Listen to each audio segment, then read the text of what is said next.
ఒకటేమో సౌమ్యని, ఒకటి శృతిని, ఒకటి సాక్షి. ఓకే, ఏంటి అవి ఒకసారి చూపించు. ఓకే, ఇప్పుడు నేను గెస్ చేయాలి. ఓకే, ఎవరిది ఏది అనేది గెస్ చేయాలి. ఓకే, ఇంకా టాస్క్ ఏంది కదా. సరే చెప్తా. Okay, okay.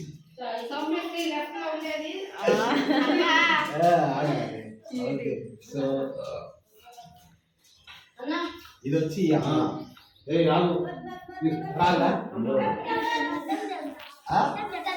సరే, ఇది వచ్చి ఈమె అనుకుంటున్నా. ఓకే, ఇది వచ్చి మీది అనుకుంటున్నా, ఇది వచ్చి ఆమె అనుకుంటున్నా. సరే, ఏది ఇది కరెక్టేనా నేను చెప్పింది? బోల్డ్ ఉన్నది మీది. Okay, okay, only 1 correct.